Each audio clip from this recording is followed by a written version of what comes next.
Hello, and welcome back to Song Surveys on Sofas with Superheroes, the sub-series. So this week I'm doing a new song. Last week I did an old song, so this week is a new song. And this song is definitely a first for me. I'm doing a cover, which normally I wouldn't do. But it's in honor of Frightened Rabbit's CD, the Midnight Organ Fight, that's turning 10 this year. So I guess previously they had asked artists to cover the songs, and that was what they were going to do for instead of re-releasing it with like B-sides or with just like acoustic versions or whatever, or a live version of the CD, they decided to have other artists that they had, been friends with or done stuff with in the past to do covers of their songs. And so the CD is coming out next week, but unfortunately it will be an old song week for me.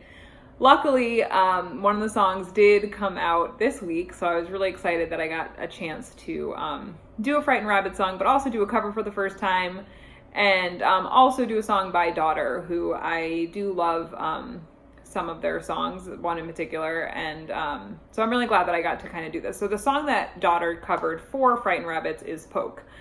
And I'm not as familiar with this song from that album as I am other songs from that album. So this was definitely a fun song for me to do, and kind of, again, it was kind of weird because I knew that there was an original out there, so I listened to that a bunch, and then I also wanted to listen to the cover a bunch so I could kind of not only compare and contrast, but really get a feel for both songs and kind of figure out the nuances and the differences between the two. So in the original is actually fairly simple in terms of the instrumental part behind everything that happens. And what I love about this song just in general is, I guess you could say that they don't actually have a chorus to this song. Even on the website that had the lyrics that I looked at, the chorus part was called the hook. So the word chorus was actually never actually in the lyrics. It's just two longer verses with this transition part, I guess, that actually doesn't have any words. So just the original and just in general, I thought that was definitely made the song different and interesting from songs I've done in the past. But then also to have a band cover a song without a chorus, it can be challenging, and definitely is interesting to see how they changed that part of the song, which I will get into. But yeah, so originally the instrumental part is pretty simple. The guitar opens and then it stays pretty much the same for the first verse. The music does get a little bit more full in this chorus hook part, and then for the second verse, the music changes again and is simpler, but there is like definitely more instruments added to that second verse that were not added in the first verse. And then it ends with instrumental. So again, there's not a lot going on musically. So it's just a very interesting song in general. And then lyrically, the artist, Daughter, did not change any of the lyrics in terms of the words themselves. So yeah, let's get into it. Okay, so this does open with simple music. It's definitely different from the original, but it stays simple for the first verse. So that is, a similarity between the two. And the first word of the song is the title of the song, and it only happens once. And I think it's like just such a cool effect. And the line is really interesting too. So the line is, "Poke at my iris, why can't I cry about this?" So I just like that idea, right? That this person is trying to be sad about something, and so the solution is like just kind of poking yourself in the eye to get yourself to cry about it. Like they want to show that they're sad about it, but for some reason they're not sad. And so I do kind of like that. That's not really addressed throughout the rest of the song, is why this person isn't sad. But it is definitely an interesting first opening line, right? Like, I want to be sad about this to show you that I'm sad, but I can't, and I'm not crying. So this is the only way that I know how to show you that I'm sad about it, is by poking myself. So again, an interesting line for sure to start the song. And then 3 lines later is this song is basically all about the lyrics. It's just so good. "Communicate through pursed lips" is the line. And maybe it's the SLP in me, but I love not only the like image of that, but I also love like the functionality of that as well, if that was a real thing. I mean, think about pursing your lips and trying to talk to somebody. You wouldn't be able to have the F, the V, you wouldn't have vowels like the E or the ah. So it just like is super interesting to try and think about someone communicating like this. And also, you know, the idea of pursed lips, when you hear pursed lips, I think like kisses, right? So you're like, these two people are trying to maybe like put on this facade of like being in love with each other, but then also you think pursed, I think tight. And so I think like tight-lipped as in you're not saying anything, which again, the functionality side of that would be accurate, right? You're reducing your use of how many sounds you can use in your vocabulary. So now you're taking out all these words and you're losing all of those nuances and just that ability to kind of pick what words you want to pick, and now you're just so limited in your range of what you can say because of the way that you're saying those words. So I really, really like that. I think especially because this song is clearly about like two people who are at that point where they're separating and they're breaking up, or they already have broken up.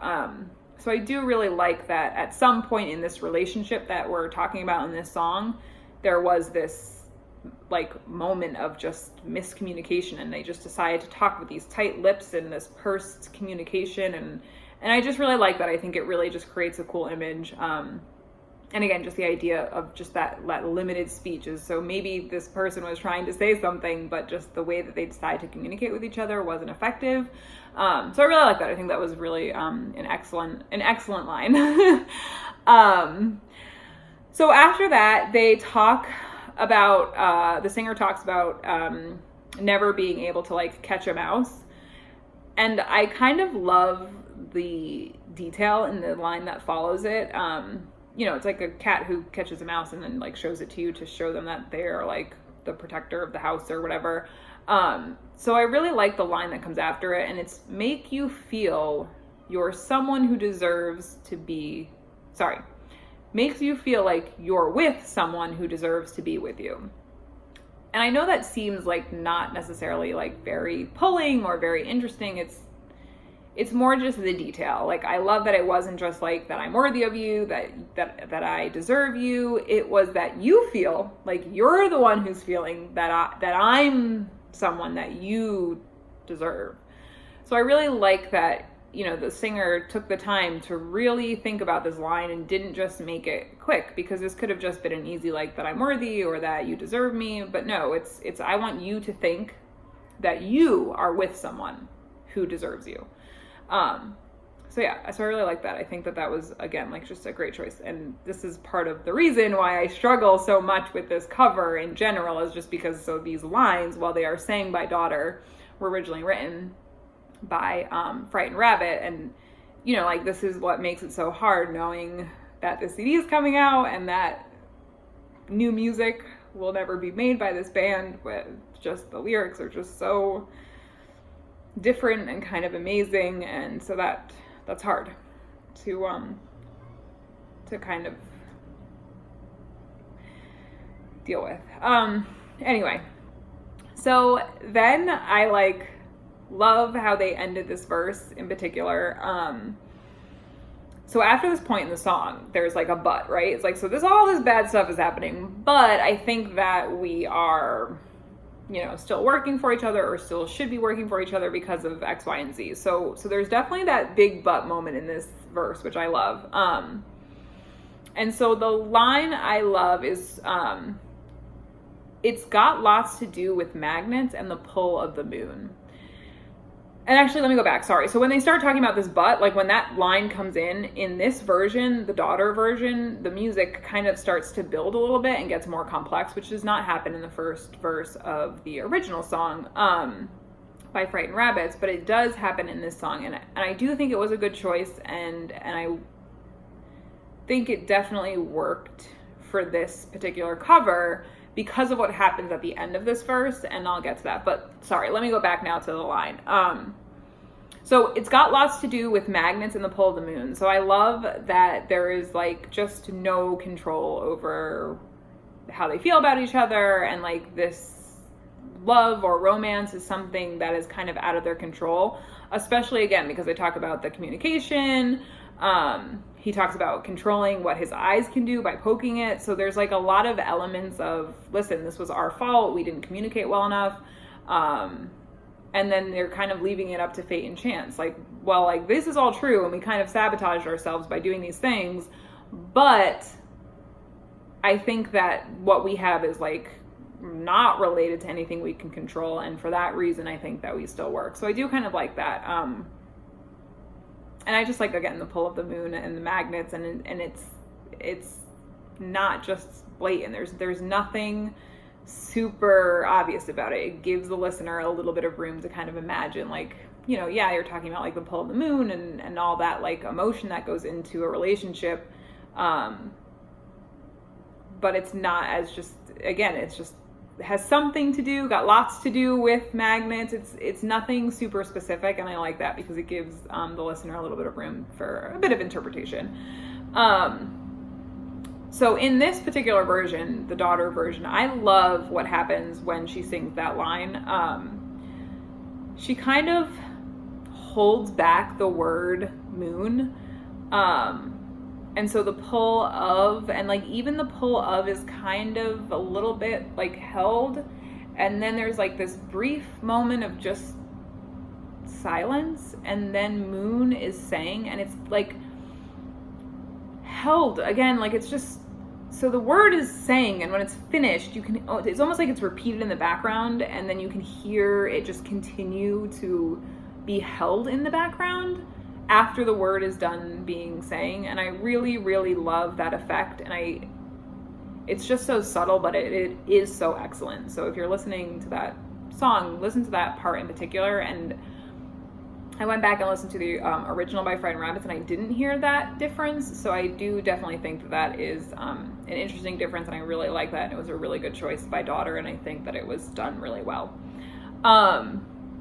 So then the first verse ends, and I love how it ends. So it asks why, so towards the end of the first verse, he's asking why their love just won't die, and like then he suggests ways to kill it, which could be maybe a little bit offensive, but no, it's great. But the thing I love about it is, so after he asks why it won't die, the original lyric is, mourn is passing and then bury it in snow. So the singer wants this love to just kind of be dead so that it can be mourned and they can start to move on. And I just like really love, again, like that choice of words, right? To mourn, so you like are grieving so you can get over it. But then I also love the fact that it's buried in snow. I think that that's really an interesting concept, right? Because snow is cold and can be harsh, but it's also very beautiful. So I like, again, it gives you kind of the impression that this relationship is dying, and even though we've just been given a reason why it shouldn't die, you know, this person is just like, please just let this die so that I can move on. And I really think that that idea of kind of burying it in this harsh, cold environment, but yet snow can be so beautiful, is really an interesting, it's just an interesting concept. And also, you know, snow melts in the spring and kind of comes back, brings things back to life after this period of snow. So I think that's definitely, you know, could be more significant than is just plainly stated. And I love that. So I think that's really cool. So then the last word of the first verse is held for just a second. And then it's repeated, go. So the last word is go. And it gets repeated and repeated and repeated and repeated in kind of the background as the chorus, right, these O's are sang. And I think it's really a good choice. And again, at this point, the music has built, right, and was kind of built in the middle of this verse and has kept with that more full sound. And then you get to the chorus, and that full sound then goes in with that repeating of the go, go, go, go, go. It gets repeated, and that sound is continued. And so the ooh part of the chorus is still there, and you can definitely still hear it. And it's almost like the very first ooh is kind of in the background, and then it becomes more prominent, especially because so you have this go repeating, and then the ooh comes in. And so it is definitely a change, and I think it's a great change. I really like it. I really think it does a good job of connecting the first verse to the second verse, because you're kind of taken with that last word, and you're not necessarily just dropped into this ooh.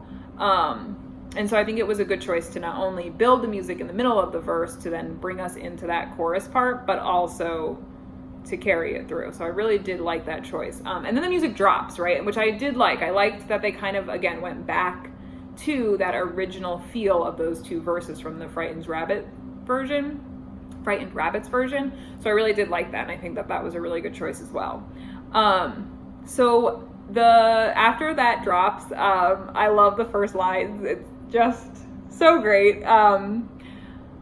Just so great. I really love this metaphor, and it just, every time I think about it, it just kind of makes me think about it even more, which I love, and just kind of keeps me coming back for more. So the lines are, well, we can change our partners. This is a progressive dance, but remember, it was me who dragged you up to the sweaty floor. So obviously, progressive dance, you're thinking okay, people get divorced, people get remarried, people are separated, trial separations, all these progressive things with relationships. Whereas in the super olden days, it was nope, you're married, you're not getting divorced, you're with this person for life, suck it up and deal. But what I really love is the sweaty floor part. I think the fact that that this person dragged the other person up there. So I think that is just a fantastic, almost reminder image, right? Up to this point, you had never been in love, and I was the one who got you to this point. So, it's the whole idea of this whole first love. And I think it's really, again, it's just so subtle, right? It's not blatantly stated that I was the first one who loved you. It's said in such a way that just blows my mind. Of course, how could we not have thought of that before? This is just such an interesting lyric. But then I also love the sweaty floor part, and I love that it's a sweaty floor because it's a way to kind of say, look, we're not the first people to fall in love. This floor is worn and sweaty, and people have come and left and been on it and changed partners and done all these different things on this floor. And so I just love, right? It's this you're dancing. This is it's not an easy thing to keep this up. I don't know. I love the whole idea of this sweaty dance floor of people who have, been through this before and are changing partners. And I just think it's a really good metaphor, and I really love it, especially the sweaty floor part. I like that it gives you this idea of this old worn floor. And so I think that was really well done. Again, great line. So then after that, it talks about looking at old pictures and how much in all those old pictures they adored each other and they, felt love for each other. And at this point, when they start talking about the pictures, this is when, again, that music builds in that verse in the daughter version. So again, that's a change, but it's a good change because, again, it will go into the chorus part similarly to the way that the first verse went into the first chorus part.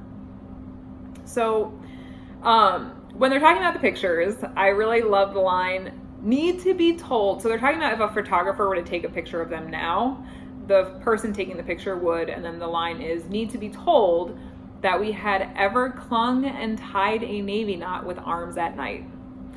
Not gonna lie, at first I didn't really get the line. Definitely took me a couple times to even understand what was being said.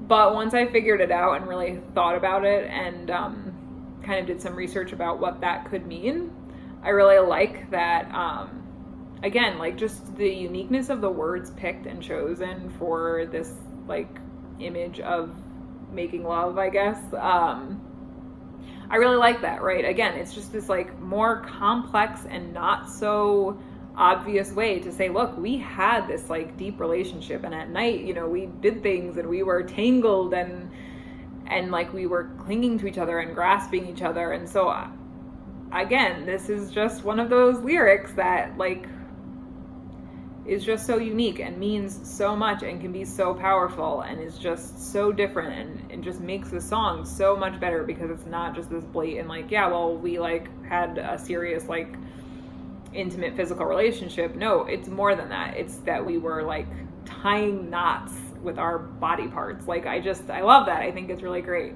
And yeah, it's not just like the simple explanation, which again makes it really hard to, know that this person who created these words will just never be able to create something like this again, and that's sad. Anyway, so the last 3 lines of this verse are super fantastic. I also love them as well. So this is the part of the song, the lyrics, where he's kind of talking about like, by us separating, we kind of got rid of all of our stuff. And the word stuff is not said, but I don't want to curse on this, so I'm not going to say it. But the lines after that is, so rid of all the stuff we hated. Not stuff, the other not so appropriate word. But I hate when I feel like this, and I never hated you. So I love the idea of like, listen, we are not good together, so let's just end it and we'll both be happy. And this is like what is good for both of us. But then kind of like you realize like, wait a minute, but I hate this feeling and I actually never hated you. So like, why did we do this? Like, we thought we were doing this great thing, right? Like we got rid of everything that we hated. Like I hated this about you, or I hated that about you, or you hated this about me. And like we got rid of that by not being together anymore. But now I hate how I feel. And realistically, I never hated you. So I don't know, I just like really like that. And I like, again, right, it's like that but part of that that verse. So I mean, it's a great way to end this song in terms of lyrics. So it's just like, yeah, it's basically just like his, almost like a final plea, right? Like I hate this and I never hated you. So I really like that that's the way that the lyrics are finished with. So anyway, in this Daughter version, again, right, so we get that repetition, but instead of the word, so the last word is technically you, but they don't repeat that word. It's hated, but it's not actually the word hated. It's more just like hey is kind of what you hear in the background. And again, so the oohs come in and it's the same thing, right? So you get this hated repetition, and then the oohs come in. And yeah, so that's a really cool thing. And so after the oohs, you get this repetition of I never hated you twice, which I think, again, is a really good and interesting choice.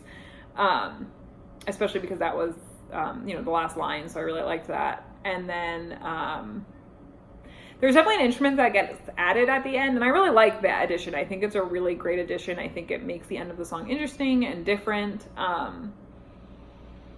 And yeah, just like kind of allows me as a listener to kind of be taken away by the end of that song, musically, like instrumentally, like it allows me to kind of think about this now. This new element is added at the end, and I really like that. And then the music fades, and that's like the end of the song.